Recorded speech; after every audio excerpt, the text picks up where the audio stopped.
SM network प्रस्तुत Ichalkaranji news time 137. नमस्कार, तुम्ही पाहतात एसएम नेटवर्क प्रस्तुत इचलकरंजी न्यूज टाइम. पाहूया आजच्या ठळक घडामोडी. बॅटरी चोरी प्रकरणी अटक केलेल्या टोळीमधील तिघांना जामीन मंजूर. ॲडव्होकेट रियाज बाणदार.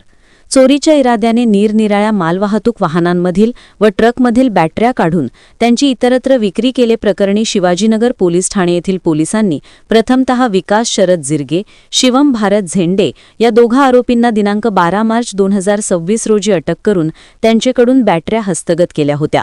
तदनंतर पोलिसांनी आरोपींचेवर भारतीय न्याय संहितेचे कलम 303, 2, 3.5 व 113 अंतर्गत कारवाई करून आरोपींना न्यायालयात हजर केले असता त्यांना 2 दिवसांची पोलीस कोठडी सुनावण्यात आली होती. पोलीस कोठडी दरम्यान पुनश्च आरोपी क्रमांक 3 व 4 प्रीतम राजू कांबळे व शाहरुख यांची नावे व सहभाग निष्पन्न झाल्याने त्यापैकी आरोपी प्रीतम यास तात्काळ अटक केली व आरोपी क्रमांक 4 शाहरुख हा अद्याप फरार आहे. सदरकामी आरोपी पक्षातर्फे ॲडव्होकेट रियाज बाणदार यांनी काम पाहून आरोपींचे वतीने न्यायालयामध्ये जामीन अर्ज दाखल केला होता.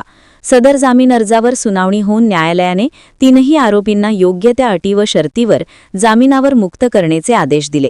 सदरकामी ॲडव्होकेट रियाज बाणदार यांना त्यांचे सहकारी advocate Yasin Pendhari, advocate Zaid Mulla, advocate Sachin Korvi, Aziz Nadaf, Sahil Shaikh, Parvez Mujawar यांनी मदतनीस म्हणून काम पाहिले. आमच्या प्रतिनिधीसह पाहत रहा एसएम नेटवर्क प्रस्तुत इचलकरंजी न्यूज टाइम 1 शोध सत्यासाठी. आपण जर ही बातमी यूट्यूब चॅनलवर पाहत असाल तर चॅनल सबस्क्राईब करा व बेल आयकॉनवर क्लिक करा. त्याचबरोबर इंस्टाग्रामवर पाहत असाल तर पेजला फॉलो करायला विसरू नका.